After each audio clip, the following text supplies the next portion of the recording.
हाय दोस्तों, कैसे हैं आप सभी। मैं डॉक्टर अनिल फिर से अपने यूट्यूब चैनल पर आप सभी का स्वागत कर रहा हूं और आशा कर रहा हूं सभी ठीक हैं और पढ़ाई में जोरों शोरों से लग गए हैं। मैनेजमेंट और मैन्युफैक्चरिंग सिस्टम सब्जेक्ट चल रहा है। अंतिम प्रहार की सीरीज़ भी आज ही आने वाली है। जी हाँ, मैं रिपीट कर रहा हूँ, आज ही पूरी की पूरी कोशिश है कि सारे के सारे अंतिम प्रहार के क्वेश्चन आज ही अपलोड कर दिए जाएँ। लेकिन उसके साथ जो 3, 4, 5th यूनिट है उसकी भी हमारी कोशिश है कि वो भी आज ही आपको सारा स्टडी मटेरियल मिल जाए, ताकि आपका जो फर्स्ट एग्ज़ाम है वो काफ़ी अच्छा जाए। ठीक है, आगे बढ़ते हैं। और अगर अभी तक किसी ने कोई कोर्स परचेज नहीं किया है और अभी भी आपको परेशानी चल रही है तो हमारी कोर्स ऑलरेडी अवेलेबल है। डिस्क्रिप्शन बॉक्स में लिंक है, आप वहाँ से प्रोडक्ट बाय कर सकते हैं। अब आ जाते हैं अपन फर्स्ट टॉपिक के ऊपर। फर्स्ट टॉपिक अपना है 3rd यूनिट के अंदर, वो कह रहा है value chain. Value chain the key components of the entire value chain. Entire value chain, अच्छा यहाँ पर वैल्यू चेन का क्या मतलब है, जो भी बिजनेस की जितनी भी एक्टिविटीज़ इन्वॉल्व होती है वो वैल्यू चेन में आती है। जैसे सप्लाई चेन भी एक वैल्यू चेन का पार्ट है ना। Wholesaler, retailer, manufacturing process, vendors, जहाँ से हम रॉ मटेरियल खरीद रहे हैं वो भी वैल्यू चेन का पार्ट है। यानी कि हर एक एक्टिविटी आप ये मान के चलिए वो वैल्यू चेन है। तो value chain all activities is business undertake to the product और service consumption to the customer. यानी कि स्टार्ट से लेकर एंड तक जितनी भी प्रोसेस हो रही है, जितनी भी एक्टिविटीज हो रही है, वो सब की सब किसका पार्ट है, वैल्यू चेन का पार्ट है। तो इसके अंदर कौन सी एक्टिविटी आएंगी सर, सारी एक्टिविटी आएगी। तो बताइए, की कंपोनेंट्स याद करने की जरूरत है नहीं, ऐसे ही याद होगा। जैसे कि आप रॉ मटेरियल खरीदोगे तो लॉजिस्टिक मैनेजमेंट आ जाएगा, फिर सप्लाई चेन मैनेजमेंट आ जाएगा, है ना। आपका प्रोसेसिंग हाउस आएगा जिसमें मैन्युफैक्चरिंग प्रोसेसमेंट आ जाएगी, ठीक है। मार्केटिंग सेल्स आ जाएगा, फाइनेंस आ जाएगा, स्टोर डिपार्टमेंट आ जाएगा, सर्विस डिपार्टमेंट आ जाएगा, ऑपरेशन एक्टिविटी आ जाएगी, इनबाउंड लॉजिस्टिक यानी कि मंगवाने वाला लॉजिस्टिक, आउटबाउंड यानी भेजने वाला लॉजिस्टिक। और इसके सपोर्टिंग कौन सी एक्टिविटी होती है, प्रोक्योरमेंट होता है, इंफ्रास्ट्रक्चर होता है, और सप्लायर्स का भी अपना वैल्यू चेन सिस्टम होता है कि हमारी लाइजनिंग कैसी है, हमारे कौन कौन से सप्लाई अवेलेबल्स हैं। प्रोक्योरमेंट मतलब कहाँ से हम ये प्रोडक्ट खरीद रहे हैं, परचेसिंग इज लाइक सिमिलर। अब supplier relationship with the value chain. अब सप्लायर हमारी स्टार्टिंग प्रोसेस होता है, हमारी फर्स्ट प्रोसेस होता है वैल्यू चेन सिस्टम की, जिसमें हम उससे प्रोडक्ट खरीद रहे होते हैं। जो हमारा रॉ मटेरियल है, अगर वो बेस्ट क्वालिटी का आएगा, बेस्ट कॉस्ट में आएगा, तब मार्केट में हमारे सर्वाइव की ग्रोथ बढ़ जाएगी, है ना। तो उसमें सबसे नॉर्मल चीज़ें होती है कोलैबोरेशन की। आप मार्केट में किसको देते हैं, जैसे कि अभी कोलैबोरेशन का एक एग्जाम्पल देता हूँ, डी-मार्ट जिससे भी अपना प्रोडक्ट खरीदता है, मतलब कि आप उसका लक्स का ले लो, हिंदुस्तान यूनिलीवर्स का लक्स, डेटोल, जो भी प्रोडक्ट वो खरीद रहा है, वो कोलैबोरेट करते हैं कि हम उसका मार्केट में कितने में दोगे उससे कोई मतलब नहीं है, आप हमको कितने में दोगे उससे मतलब है। यहाँ पर आपको मार्केट से वो कम रेट में टारगेट करते हैं। इसके अलावा डी-मार्ट तो अपनी जगह स्टोर में अपना प्रोडक्ट प्लेस करने के लिए भी एक प्राइस मनी चार्ज करता है, एक एसेंशियल रेंट चार्ज करता है। तो ये आपकी कोलैबोरेशन होता है। नेक्स्ट होता है just in time. Just in time जब एक ऐसी प्रैक्टिस है, अपन इस यूनिट के अंदर इसको डिटेल में भी देखेंगे, एक ऐसी प्रैक्टिस है जो वेस्ट मैनेजमेंट को बिल्कुल हाई लेवल पे करना, वेस्ट को मिनिमाइज करना और बेटर क्वालिटी के अंदर, बेस्ट क्वालिटी के अंदर प्रोडक्ट तैयार करना है। यानी जब उसकी आवश्यकता हो तभी वो प्रोडक्ट बनाया जाए, जिससे उसकी क्वालिटी मेंटेन की जाए और वेस्टेज कम से कम हो और हमको स्टोरेज का खर्चा, स्टोर डिपार्टमेंट कम से कम इस्तेमाल किया जाए। ये होता है जस्ट इन टाइम। लाइक कि जैसे अपन समोसे वाले के पास जाते हैं, एक बड़ा छोटा सा एग्जाम्पल लेता हूँ। समोसे वाले के पास जाते हैं, उसको बोलते हैं भैया समोसे, उसको पता है आज कितनी रिक्वायरमेंट आने वाली, वो उसके अकॉर्डिंग ही समोसे बनाता। तो ये जस्ट इन टाइम होता है, ठीक है। सप्लायर का सिलेक्शन, अब जस्ट इन टाइम तो आपको समझ में आ गया, आगे और इसको डिटेल में देखेंगे इसी यूनिट में। सप्लायर का सिलेक्शन हमारी कॉस्ट, हमारे बजट, हमारे रिलेशन, हमारे रॉ मटेरियल अवेलेबिलिटी, उसकी लाइजनिंग, उसके रूल्स रेगुलेशन और लीगल ऑब्लिगेशन भी इसमें ध्यान रखे जाते हैं। Relationship between manufacturing cost and customer satisfaction. अब जो मैन्युफैक्चरिंग कॉस्ट है और कस्टमर सेटिस्फेक्शन है, वैसे तो इसमें कोई डायरेक्ट रिलेशन होता नहीं है, लेकिन इनडायरेक्ट रिलेशन रहता है, जिसके कारण पूरा का पूरा बिजनेस रन होता है। अब मैन्युफैक्चरिंग कॉस्ट, कोई प्रोडक्ट बनाएंगे, अच्छी क्वालिटी हमेशा बनाओगे तो उसमें पैसा तो खर्च होगा ही। इतनी बार मेरे से ही बोला गया है कि सर आप बड़े कॉस्ट, आपकी जो पर डे का लेक्चर होता है, वैसे तो हमारी काउंसलिंग की फ़ीस काफ़ी कम है, 500 रुपीज़ ही है, लेकिन जो मेरे इंडिविजुअल लेक्चर्स जाते हैं कॉलेज के अंदर, यूनिवर्सिटीज़ में, वो काफ़ी हाई कॉस्ट में जाते हैं। हम 12,000, 15,000, 17,000 तक भी मैंने चार्ज किए। तो वैसे तो ये कोई बड़ी बात नहीं है कि इतनी सी 15,000 रुपये 1 आवर के सेशन के चार्ज करना, लेकिन थ्रू ए कॉलेज प्रोफेसर ये थोड़ी सी कॉलेज लेक्चर के लिए बड़ी बात है, अगर आप सेशन या वर्कशॉप लेते हो तो ये नॉर्मल बात है। तो कॉलेज लेक्चर का जब मैं इतना चार्ज करता हूँ तो लोग पूछते हैं कि सर आप बड़े महंगे हो। तो हम यही कहते हैं कि भाई कॉस्ट तो लगेगी, अगर आपको कस्टमर को सेटिस्फाइड करना हैगा तो कॉस्ट तो लगेगी। तो मैन्युफैक्चरिंग कॉस्ट और कस्टमर सेटिस्फेक्शन दो क्रूशल फैक्टर्स होते हैं किसी भी बिजनेस को रन करने के लिए और ग्रोथ करने के, जिसमें प्रोडक्ट की क्वालिटी, प्रोडक्ट के feature, durability, customer services involve होती है। अब कस्टमर सेटिस्फेक्शन मैन्युफैक्चरिंग कॉस्ट को कैसे इम्पैक्ट करेगी? यदि कस्टमर सेटिस्फाइड होगा तो वारंटी उसको अवेल नहीं करेगा, अगर अवेल करेगा तो मैन्युफैक्चरिंग की कॉस्ट बढ़ जाएगी। रिटर्न एंड रिफंड होगा, बार बार प्रोडक्ट जाते हैं रिटर्न आ जाते हैं, तो वो रिटर्न एंड रिफंड की पॉलिसीज़ रहती है। लॉस सेल्स हो जाती है, यदि आपका कस्टमर सेटिस्फाइड नहीं होगा तो आपकी मैन्युफैक्चरिंग कॉस्ट बढ़ेगी। कैसे बढ़ेगी? क्योंकि हमेशा क्या होता है, लार्ज स्केल पे प्रोडक्शन होता है तो कॉस्ट कम आती है, लो स्केल पे प्रोडक्शन होता है तो कॉस्ट हाई होती है ना। जब लार्ज स्केल पे प्रोडक्शन नहीं हो पाएगा क्योंकि आपकी सेल्स कम है, क्योंकि आपका कस्टमर सेटिस्फाइड नहीं है, तो आपको कॉस्ट ज़्यादा ही लगने वाली है। और कस्टमर एक्विजिशन की कॉस्ट होती है, लाइक मार्केटिंग पे जो खर्चे किए जाते हैं वो, है ना। जैसे आपको भी क्या, कौन ने बताया था, ज़रा मुझे बताइएगा कमेंट करके कि इस वीडियो को या मेरे चैनल को सब्सक्राइब करने के लिए या देखने के लिए, चलो सब्सक्राइब तो बहुत आगे की मैं बात भी नहीं बोलता हूँ वहाँ तक, है ना। मेरे चैनल को देखने के लिए, मेरे वीडियोस देखने के लिए आपको किसने बताया था? आपने खुद ने सर्च किया था, अपने फ्रेंड्स ने सर रिकमेंड किया, टीचर्स ने रिकमेंड किया, कलीग ने रिकमेंड किया, किसने रिकमेंड किया? ज़रा ज़रूर बताइएगा मुझे कमेंट करके, मुझे पढ़ के बड़ा अच्छा लगेगा। अब नेक्स्ट आ जाते हैं strategic for balancing manufacturing cost and customer satisfaction. अब ये तो एक बहुत ही इंपॉर्टेंट टास्क है, यानी कि एक इंपॉर्टेंट क्वेश्चन हमारे इस यूनिट में से निकलता है कि बैलेंसिंग कैसे करें हम कस्टमर सेटिस्फेक्शन को। आपको वैल्यू पे फोकस करना है, कॉस्ट पे फोकस नहीं करना है। हमेशा याद रखिएगा, अगर कॉस्ट पे फोकस करोगे तो वैल्यू कभी भी क्रिएट नहीं हो पाएगी। यानी आप हमेशा क्वांटिटी पे फोकस करोगे तो कभी क्वालिटी नहीं दे पाओगे। याद रखना, दुर्योधन 100 थे, पांडव 5 थे, लेकिन बेस्ट आज भी किसके बारे में कही जाती? बस धनुर्धर कह दो, गदाधारी कह दो, तलवारबाजी में कह दो, है ना, और राजनीतिज्ञ में कह दो, तो कौन के बारे में? जी पांडवों के बारे में कहा जाता है। क्यों? इसलिए कि वो अच्छाई और बुराई की जंग अलग थी, वो मान लिया, महाभारत हुई वो मान लिया, लेकिन उन्होंने क्वालिटी पे फोकस किया। तो फोकस ऑन वैल्यू। सो भेड़ियों को दोस्त बनाने से अच्छा है एक शेर साथ होना चाहिए। तो भेड़ियों को दोस्त बनाने से अच्छा है एक शेर साथ होना चाहिए। याद रखिएगा, focus on value, not for the cost. Cost continuous improvement की आपको कोशिश करनी है, कस्टमर की हमेशा फीडबैक लेना है, उसकी आवाज़ सुनी, कस्टमर क्या रिक्वायरमेंट मांग रहा है। स्ट्रेटेजिक सोर्सिंग करनी है, यानी कि आप कहाँ से प्रोडक्ट ले रहे हैं, आपका मैन पावर कैसा है वो। इसके अलावा आपको कस्टमर एक्सपीरियंस के ऊपर वर्क करना चाहिए, यानी पहले खुद अपना प्रोडक्ट चेक करना चाहिए और उस पर कस्टमर के क्या एक्सपीरियंस रहे, क्या फीडबैक रहे, वो वॉइस ऑफ कस्टमर रिपीट हो गया। These are the strategies, basic strategies है, आप भी राइट कर सकते हो, थोड़ा सा पॉइंट्स को ध्यान रखना। नेक्स्ट होता है internal and external customer relation. अच्छा, अब इंटरनल कस्टमर रिलेशन यानी कि आपके एम्प्लॉय के साथ रिलेशन, यानी कि हर वो कंपनी ग्रोथ करती है जिसके एम्प्लॉय और मैनेजमेंट में अच्छी बॉन्डिंग होती है, ये उसकी प्रोबेबिलिटी बढ़ जाती है मार्केट में ग्रोथ होने की। एक वीआईपी पिक्चर आई थी धनुष की, उसमें उसकी जो मैनेजमेंट वर्कफोर्स काजोल वाली है, वीआईपी 2 थी शायद, है ना। एक एग्जांपल से समझाता हूँ। उसके वर्कफोर्स कंस्ट्रक्शन की कंपनी थी, लेकिन उसकी जो वर्कफोर्स और धनुष के बीच में, जैसे हमारा जो धनुष साहब सुपरस्टार रजनीकांत के दामाद साहब, उनके बीच में जो केमिस्ट्री दिखाई गई, जो बॉन्डिंग दिखाई गई, वो इंटरनल कस्टमर रिलेशन था। यहाँ पर इंटरनल कस्टमर को आप एम्प्लॉय मान के चलोगे तो क्वेश्चन लिखने में भी आसानी हो जाएगी। तो इंटरनल कस्टमर रिलेशन होता है कि आपका जो एम्प्लॉय है उसको आप कैसे डील करते हो, उसमें क्या वर्किंग एनवायरनमेंट प्रोवाइड करते हो, उसके बोनस, उसकी n numbers of the things हो गई।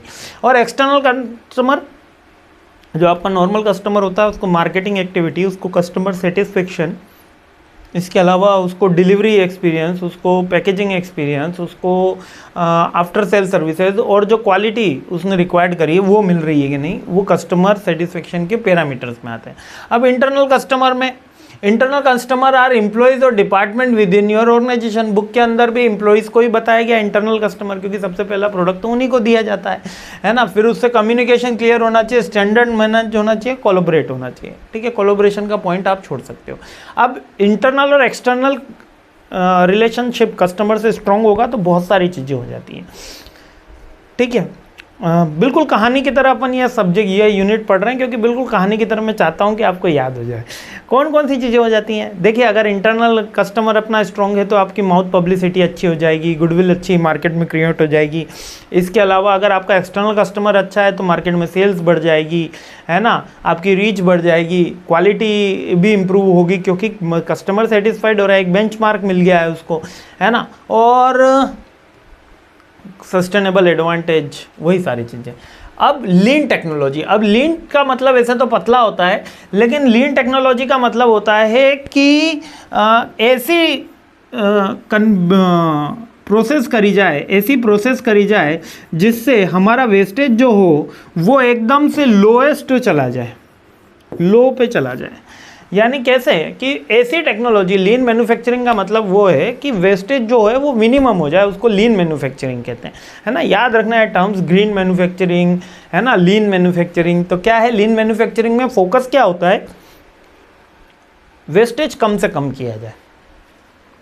ऑप्टिमाइजिंग प्रोसेस है become many organizations seeking to improve the efficiency and profitability effectiveness of lean manufacturing। अब लीन टेक्निक से क्या होगा? वेस्टेज कम होगा तो कॉस्ट कम आएगी, है ना, कॉस्ट कम आएगी, एफिशिएंसी बढ़ेगी, क्वालिटी बढ़ेगी और कस्टमर सेटिस्फेक्शन बढ़ेगा, बजटेड कंट्रोल होगा, सस्टेनेबल एनवायरनमेंट में हम ग्रोथ कर पाएंगे, इन्वेंट्री मैनेजमेंट बढ़िया होगा क्योंकि वेस्ट कम है ना, इंक्रीज प्रोडक्टिविटी हो जाएगी और एम्प्लॉय का भी मोरल बढ़ता है।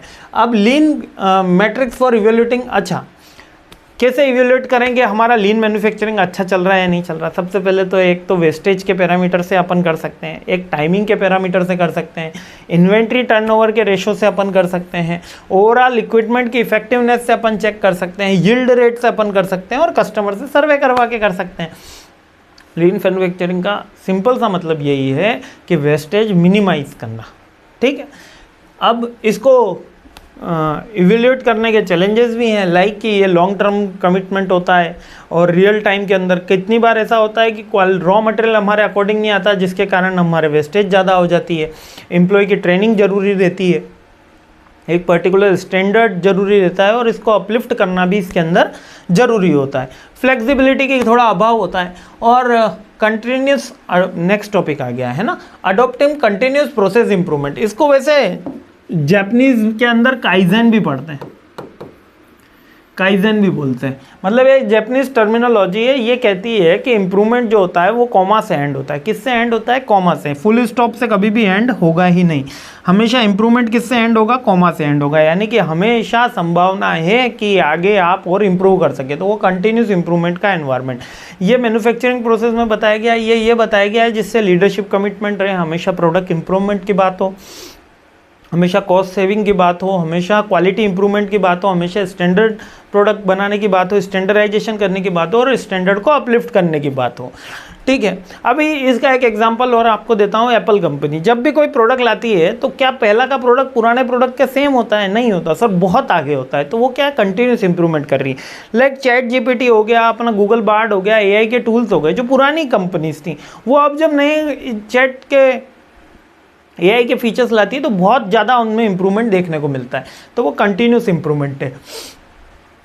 इसकी प्रैक्टिस कहाँ करी जा सकती है? डेटा कलेक्शन करके, डेटा स्टोर करके, उसको एनालाइज करके, उसका रिप्रेजेंटेशन करके और कंटिन्यूस फीडबैक लेके। यही सिंपल सी प्रोसेस है कि अगर आप कंटिन्यूस इंप्रूवमेंट करना चाहते हो तो क्या करना होगा? जी मेरे को डेटा कलेक्ट करना है, उसका एनालाइज करना है, उसका रिजल्ट जो निकला है उसको इम्प्लीमेंट करना है, उससे बेस्ट रिजल्ट को इम्प्लीमेंट करना है, उसका कंटिन्यूस फीडबैक लेना है, वही सारी चीज़ें है ना। बहुत सिंपल है ना, देखो बहुत सिंपल। अभी तक आपको कहीं पे कोई टफ लगा नहीं होगा, बहुत सिंपल सब्जेक्ट है और बहुत स्कोरिंग सब्जेक्ट है। पहला पेपर बिल्कुल एकदम फोड़ के आने वाले हो, है ना, जिसको कहते हैं देसी भाषा में बिल्कुल फोड़ के आने वाले हो। सर फोड़ दिया आज तो, है ना। अब आ जाते हैं benefit of continuous process improvement. अब कंटिन्यूस प्रोसेस इंप्रूवमेंट आएगा तो क्या होगा?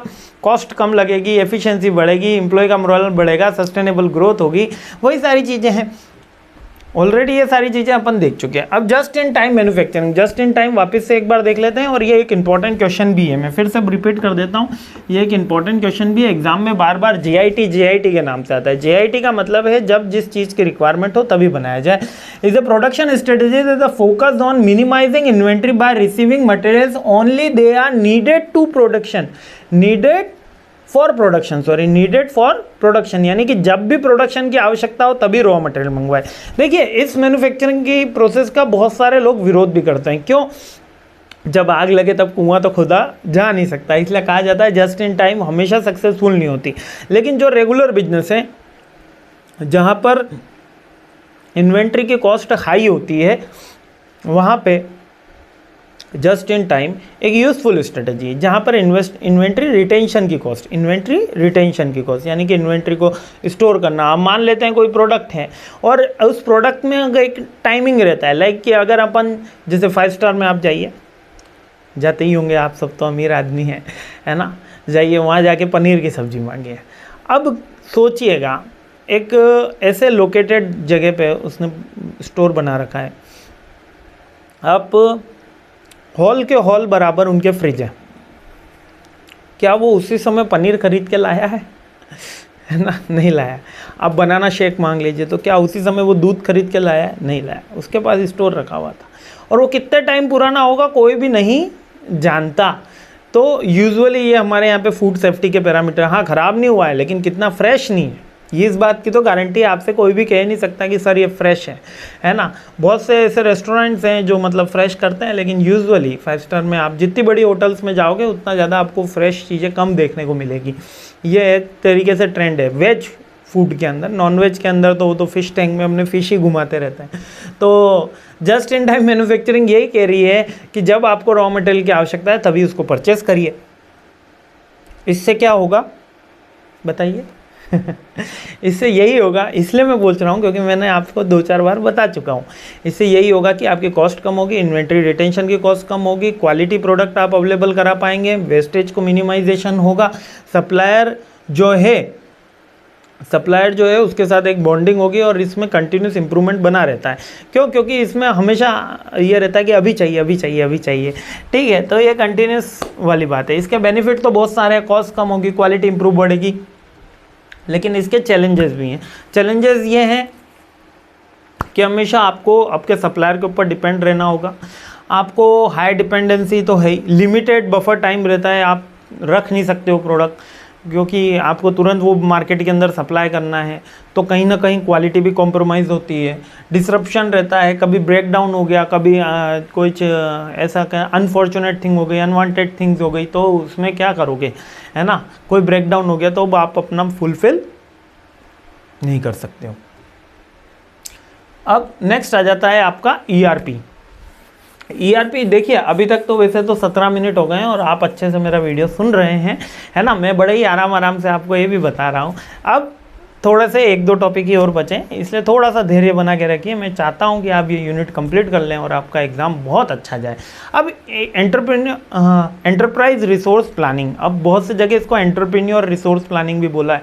अब एंटरप्राइज रिसोर्स प्लानिंग क्या है? एक बेसिकली एक काइंड ऑफ सॉफ्टवेयर है जिसमें बिजनेस के ऑपरेशन रिलेटेड एक्टिविटीज़ डन करी जाती है। अब वो ऑपरेशन रिलेटेड सप्लाई चेन की भी हो सकती है, लॉजिस्टिक की भी हो सकती है, प्रोसेस रिलेटेड भी हो सकती है, मैन पावर कैलकुलेशन की भी हो सकती है, मैन पावर अटेंडेंस की भी हो सकती है, और किसी प्रोसेस से रिलेटेड भी वो एक्टिविटी हो सकती है। तो बेसिकली ERP एक काइंड ऑफ सॉफ्टवेयर ही है, एक comprehensive software that integrated various core business processes. Like कि हम कॉलेजेस में थे, मतलब मैं था, है ना, मतलब प्राइवेट में जब थे हम यूनिवर्सिटीज़ में, तो एक LPU यूनिवर्सिटी में बार एग्जांपल देता हूँ, उनका ERP software, enterprise resource planning का सॉफ्टवेयर बड़ा ही तगड़ा।